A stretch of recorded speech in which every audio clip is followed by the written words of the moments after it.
Welcome back to another deep dive. And today we're tackling a classic claim that keeps popping up. The Quran doesn't tell us how to perform Salah. That's why we need Hadith. Sounds convincing, right? Well, not so fast. We're not here to tell you how to perform Salah. We're not here to present an alternative version of Salah. This video is about one thing only, the logic behind that claim. And spoiler alert, once you break it down, it doesn't hold up. Let's be real. This argument isn't just about Salah. It's the same reasoning used for Zakat, Hajj, fasting, all the practices people say the Quran doesn't explain. But ask yourself, is that a fair test of the Quran's completeness? Or is it just an assumption that without Hadith, the Quran somehow falls short? Stick around, because once we unpack the logic behind this claim, you'll see why it's not the knockout argument it pretends to be. Let's get into it. Let's unpack the argument. Here's the basic line of reasoning from Hadith defenders. The Quran tells us to perform Salah, but it doesn't explain how. Hadith tells us how, therefore Hadith is essential. Sounds reasonable on the surface, right? But let's look closer, because this argument rests on a serious assumption. You've already defined what Salah is before you even go to the Quran. You've decided Salah equals a specific ritual with a fixed number of rak'ahs, with exact positions and Arabic phrases, in a particular order. Now ask yourself, where does this definition come from? Not from the Quran. It's entirely from Hadith tradition. Circular reasoning exposed. Once you've defined Salah using Hadith, you then go to the Quran searching for the same details. But obviously you won't find everything in there that matches your Hadith-based ritual. So you conclude, aha, the Quran doesn't give us the full method, so we need Hadith. That's circular reasoning. You're using Hadith to define the standard, then judging the Quran by that standard, and in a way blaming the Quran for not meeting it. It's like saying, I've decided that chess is played with 3 dice and a spinner. I checked the original rule book, and it doesn't mention any of that. So clearly, it's incomplete and I need a second book. See how flawed that logic is? In reality, Hadith doesn't provide a clear or complete step-by-step guide for Salah. Let me throw down a challenge. Show me a single Hadith that lays out the full step-by-step mechanical sequence of Salah. Clearly and in order. You won't find it. You'll never find it, because it doesn't exist. What people follow today isn't from Hadith. It's from madhab books filled with human opinions and interpretations, not a direct, detailed instruction from the Prophet. Internal inconsistencies in Hadith. Let's say, for the sake of argument, that Hadith does give us how to perform Salah. Then here's the next question. Which Hadith? Because Hadith does not offer a single uniform method of Salah. There are contradictions in the position of the hands, chest, navel, sides, raising hands. Some do, some don't. Different versions of tashahhud, even the opening supplications. Scholars like Al-Albani and the differences among Malik, Shafi'i and Abu Hanifa prove this.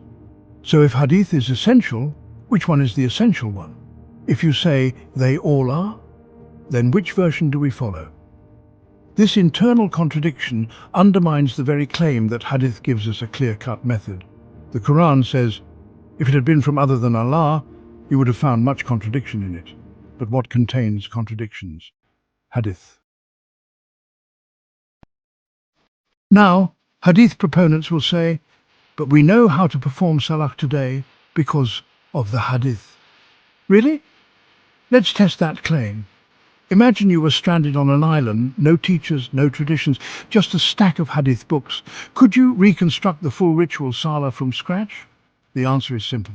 No, you couldn't. Because, as we've already shown, the Hadith does not provide a clear, complete and consistent step-by-step guide for Salah. And it contradicts itself. So here's another challenge. If the Hadith is supposed to be the guide, why can't it guide you on its own? Is Salah a new ritual? Another assumption is that Salah was something brand new, revealed only to Prophet Muhammad. But the Quran says otherwise. In Surah Al-Anbiya, verse 73, we inspired them, the prophets, to establish Salah. In Surah Maryam, verse 55, Ismail used to enjoin Salah and Zakat on his family. And in Surah Al-Imran, verse 43, Mary is told to bow and prostrate with those who bow. This shows Salah existed long before Prophet Muhammad. So the Prophet's role wasn't to invent a new ritual. What does the Quran actually say about Salah? Salah is mentioned more than 70 times in the Quran, and it's not vague. The Quran provides key components that shape the practice timings, like dawn, evening and night. Purification, including ablution as mentioned in Surah Al-Ma'idah, verse 6. Postures, standing, bowing, prostrating. Purpose and mindset, focus, humility and remembrance of God. So what does this tell us? It opens up a few possibilities. 1. The Quran may already contain all the essential information intended for Salah. 2. It could be giving universal principles to allow flexibility across cultures and communities. Or 3. Perhaps it's speaking to a people who already knew how to perform Salah, so there was no need to re-explain it in full detail. Whatever the case, the idea that the Quran says nothing about Salah is just flat out wrong. If you still say the Quran is not enough, then whether you realize it or not, you're making a serious theological claim that the Quran is incomplete. But that directly contradicts what the Quran says about itself. In Surah Al-An'am, verse 114, "Shall I seek a judge other than Allah, when it is He who has sent down to you the book explained in detail?" In Surah Al-An'am, verse 38, "We have not neglected anything in the book." And in Surah An-Nahl, verse 89, "And we have sent down to you the book as a clarification for all things." Now think about that. You can't claim the Quran is from Allah, and at the same time argue that it's missing something as essential as Salah, a pillar of Islam according to Hadith sources. That's not a small gap, that's a direct contradiction. And frankly, it echoes the mindset of those in the time of Prophet Moses, who kept asking for more and more signs and details, as mentioned in Surah Al-Baqarah, verses 68 to 71. The message was already there. The guidance was already clear, but still they asked for more.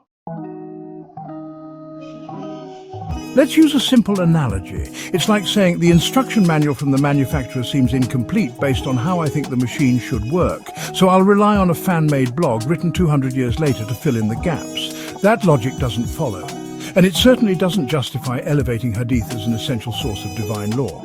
Even if we accept, just for the sake of argument, that the Quran is incomplete, that still doesn't automatically make Hadith the solution. Think about it. One source being incomplete doesn't prove the next source is valid, let alone divinely inspired. You can't jump from the Quran needs help to Hadith must be that help, without proving that Hadith is authoritative, reliable and revealed Wahi. So plugging in Hadith to complete the Quran without proving that Hadith even has the authority to do that isn't just flawed. It's like trying to finish a jigsaw puzzle with pieces from a completely different box. As we conclude, the idea that the Quran needs Hadith to complete it doesn't hold up. It's built on assumptions, circular reasoning, and contradicts the Quran itself. And this doesn't just apply to Salah. The same logic is used for Zakat, Hajj, fasting, and more. But if the Quran claims to be complete, detailed, and sufficient, then we either take it seriously or we don't. There's no in between. If this made you think, drop a comment below. Whether you agree or not, let's talk. Don't forget to like, share and subscribe for more deep dives like this. Until next time, peace be upon you.